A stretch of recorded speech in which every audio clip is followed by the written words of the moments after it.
जो एतराज भाई पराग जी ने किया था वही एतराज मेरा भी है कि अपने घर में, अपने प्रदेश में जब अतिथि कहा जाए तो थोड़ा सा तकलीफ होती है।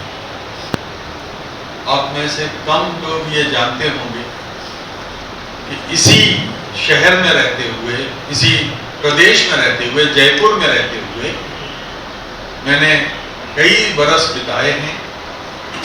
नवभारत टाइम्स नाम का अखबार 40 साल पहले शुरू किया है और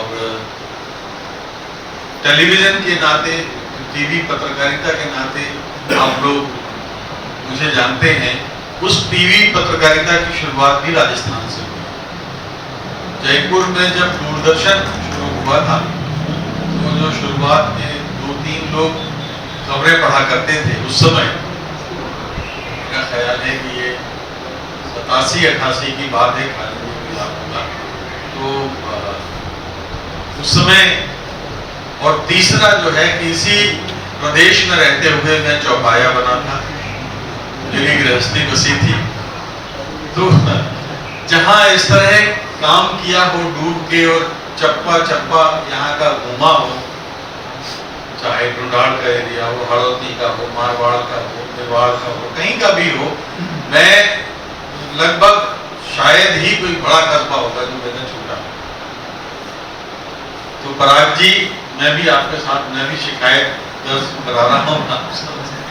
मैं अतिथि नहीं हूँ, अपने प्रदेश में, अपने घर में हूँ, आप अपने परिवार के बीच में हूँ। बल्कि इसलिए कि एक तो गांधीवादी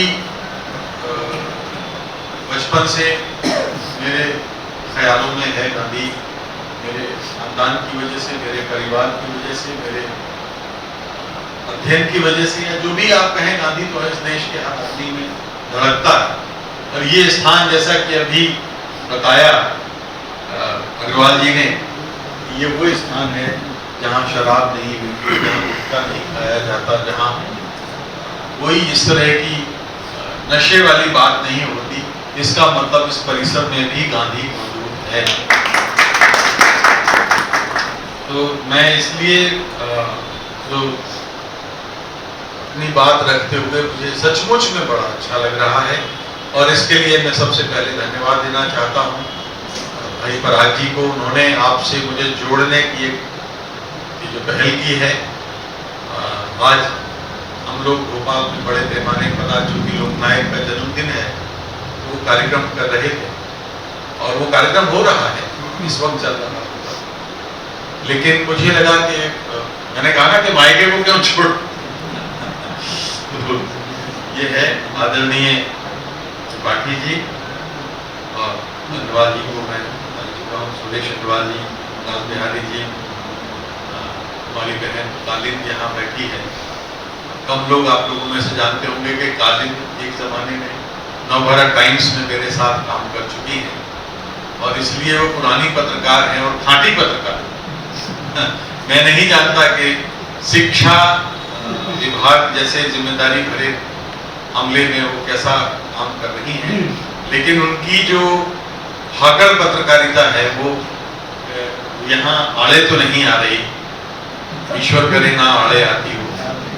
लेकिन ये ऐसा होता है कि हम लोग जब पत्रकारिता कर लेते हैं अपने उसूलों के आधार पर, तो फिर कहीं टिक नहीं पाते, खासतौर पर किसी डिपार्टमेंट में या सरकारी नौकरी में। ये मेरा अनुभव है। मैं भाई अब गुंजल जी से अभी बात हुई, वो बीमार हैं, वो भी अजमेर में हमारे परिवार के सदस्य थे नवभारत टाइम्स में, जब यहाँ हमने अपना कार्यालय खोला था तब 1985-86 में।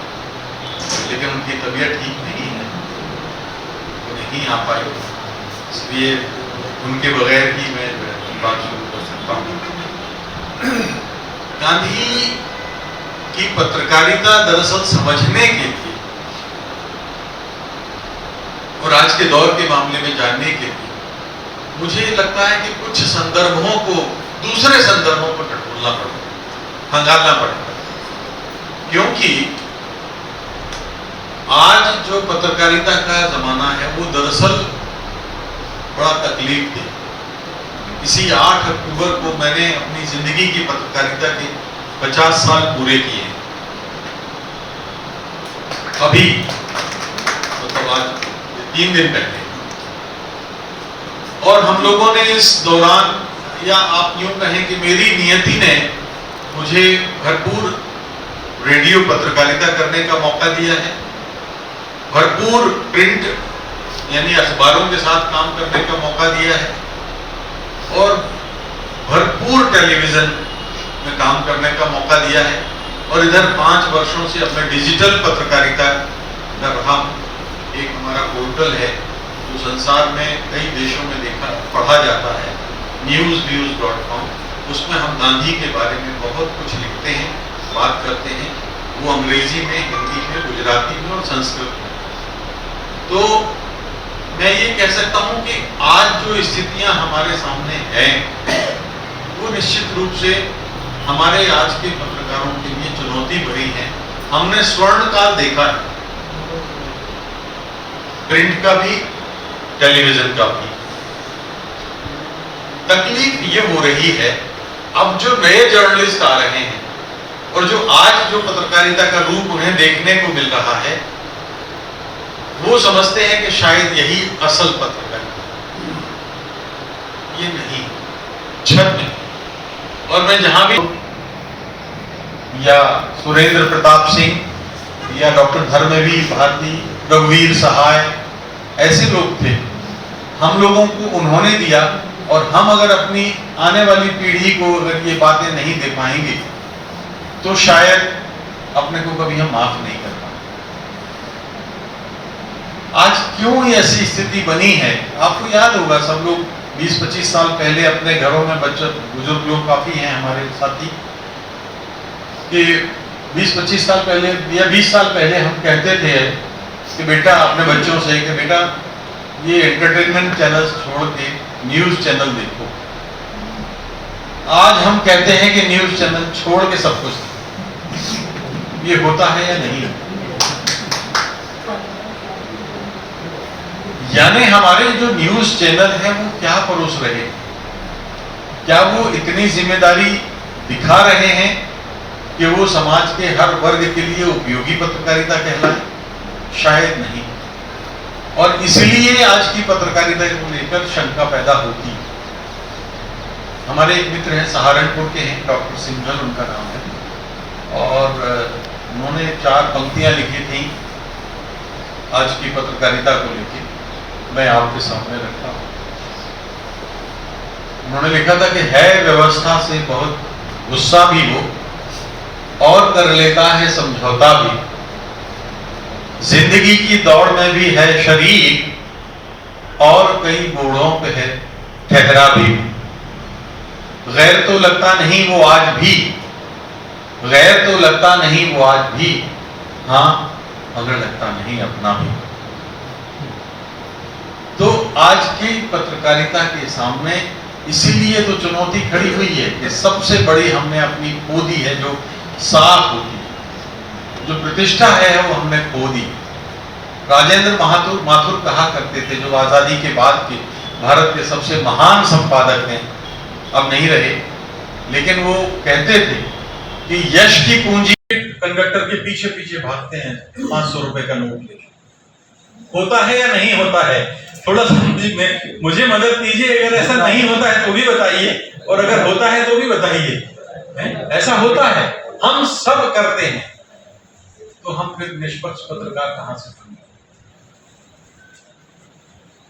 नहीं पा सकते। ये जो मोबाइल नाम का उपकरण हमारे हाथ में रहता है, कई बार हम जिससे बात नहीं करना चाहते, अपने बच्चे, रिंग आती है और बच्चे से कहते हैं कि बेटा बोलो चार्ज पे लगा लें पापा जी। होता है या नहीं होता है? भूल गए हैं घर में। क्यों? आप में इतना साहस भी नहीं है कि उससे कह सकें कि मैं तुमसे बात नहीं करना चाहता। बापू में ये साहस था, ये सत्याग्रह, सच का आग्रह।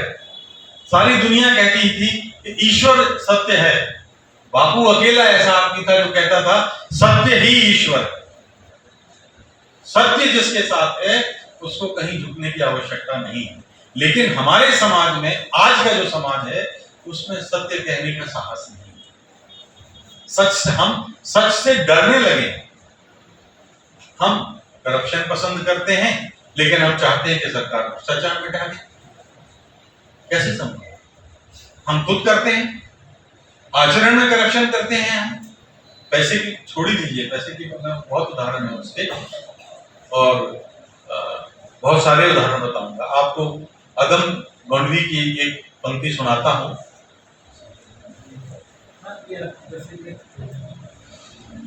एक दुष्यंत कुमार के वक्त पे एक अदम गोंडवी साहब होते थे। उन्होंने लिखा था कि हजारों रास्ते हैं बड़े साहब की कमाई के, महज तनख्वाह से नखरे निपटेंगे क्या लुगाई के। बड़े साहब की बीवी के हाथों में जो बेमौसम खनकते हैं, पिछली बाढ़ के तोहफे हैं कंगन ये कलाई की। सूखे की नई निशानी इनके ड्राइंग रूम में देखो, टीवी का नया सेट है ऊपर उस तिपाई की। भारत माँ की एक तस्वीर मैंने यूं बनाई है, बंधी है बेबस गाय खूंटे में कसाई। ये मैकाले के बेटे हमको क्या समझते हैं, हम तो हैं इनके सामने थारू तराई के। तो ये एक स्थितियां हैं। जब तक ये ठीक है, मैं मानता हूं कि बहुत सारा तंत्र हमारा इस वक्त, जैसे मैंने कहा कि कोई पत्रकारिता को, निर्भीक पत्रकारिता को, निष्पक्ष पत्रकारिता को, ईमानदार पत्रकारिता को पसंद नहीं करता।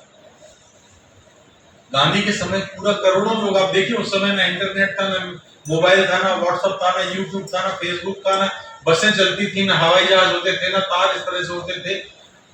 गांधी की सभा होने वाली है और 3 दिन पहले से लोग अपनी रोटी चटनी बांध के पोटली में पैदल निकल जाते थे गांधी को सुनने के लिए।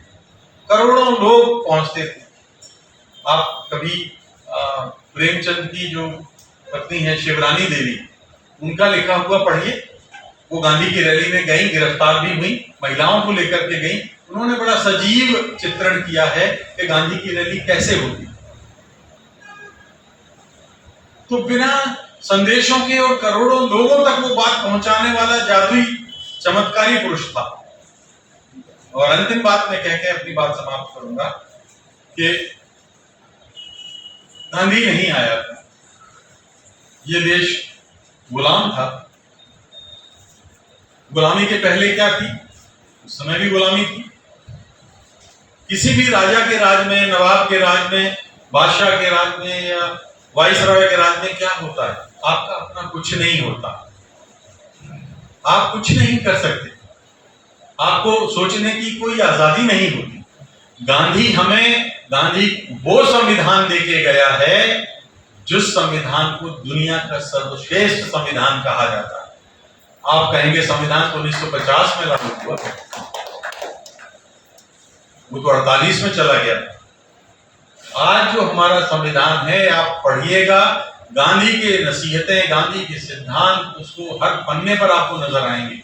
उदाहरण के तौर पर अभी हम लोग जब थे तो महिलाओं, अभी पिछले सत्र में हम लोग सोफिया कॉलेज में थे और वहां महिलाओं के और पुरुषों के बीच असमानता मिटाने के लिए गांधी के प्रयासों को हमने बहुत सराहा था। महात्मा गांधी का यह आशीर्वाद था कि हमारे संविधान में पहले दिन से मताधिकार का अधिकार, पहले दिन से।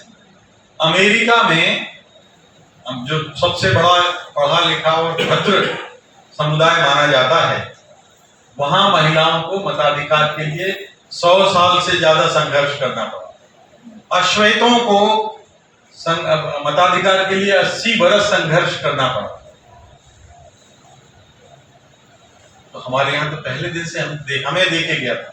और एक बात और उसने नेहरू से कही थी और नेहरू ने ये बात संविधान सभा में रखी। आपने कभी सोचा है कि राज्यों में तो राष्ट्रपति शासन होता है, केंद्र में राष्ट्रपति शासन क्यों नहीं होता? कोई भी अगर आप में से उत्तर देना चाहें। गांधी ने एक लोकतंत्र, उनका जो सपने का लोकतंत्र था, वो जवाहरलाल के साथ जब संवाद हुआ तो उन्होंने वो रखा, और जवाहरलाल नेहरू ने संविधान सभा में उस बात को रखा। जब ये चर्चा आई कि ठीक है जी, जब आप राज्यों में राज्यपाल को, जो राष्ट्रपति का प्रतिनिधि है, राष्ट्रपति शासन बना रहे हैं, तो दिल्ली में क्या बुराई है? तो देखिए गांधी का वो सोच क्या था, जो नेहरू जी ने कहा कि देखिए, राज्यपाल अगर कल के रोज निरंकुश हो जाए, तानाशाह हो जाए, तो उसके खिलाफ तो केंद्र में बैठी सरकार और राष्ट्रपति एक्शन ले सकता है। लेकिन अगर राष्ट्रपति तानाशाह हो गया, अधिनायक हो गया, बादशाह हो गया, राजा हो गया, तो उसके खिलाफ कौन एक्शन लेगा? इसलिए केंद्र में राष्ट्रपति शासन कभी नहीं करता। आपने आदत तो बहुत, गांधी जब जिक्र आता है तो ऐसा लगता है कि सारी देह में हरारत पैदा हो जाती है। बात तो बहुत करने को आया था, लेकिन ऐसा नहीं है। हम लोग आज की पत्रकारिता में हम लोग भी बहुत सारी चीजें सोच के आया था कि इसको देख के बताऊंगा, लेकिन आवश्यकता ही नहीं हुई। तो लेकिन हाँ, गांधी के समय भी बात होती थी और उससे पहले भी बात होती थी, और हमारे समय में आज भी बात होती है। कबीर ने एक दोहा लिखा था, उसके साथ में अपनी बात का समापन करूंगा। रहीम ने, अब रहीम मुश्किल पड़ी, गाढ़े दो काम, सांचे से तो जग नहीं और झूठे मिले न राम। तो गांधी के राम तो तब थे जब सच था। बाकी इसका उत्तर आप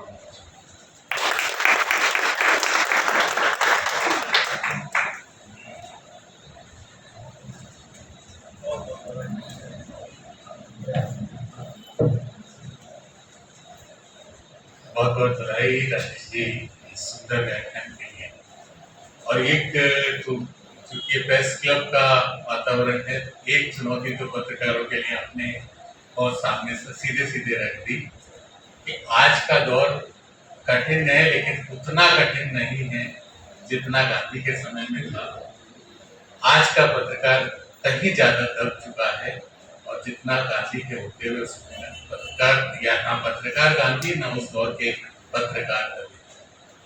तो इन चुनौतियों और वक्त की चुनौतियों का, चुनौतियां तो हमेशा आएंगी, किस दौर में नहीं आती, और चुनौतियों का ये हमारे भीतर का साहस है कि हम उन चुनौतियों से लड़ते हैं या उसके आगे सर झुकाते हैं, बैठ जाते हैं। तो ये आज की पत्रकारिता के लिए भी चुनौती है कि हम उन सब संदर्भों को याद करें, उस दौर की पत्रकारिता को याद करें।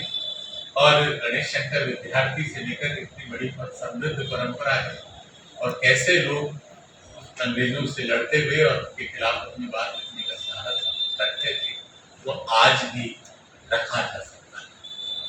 आपने बहुत सारे संदर्भों के साथ बात की है। निश्चित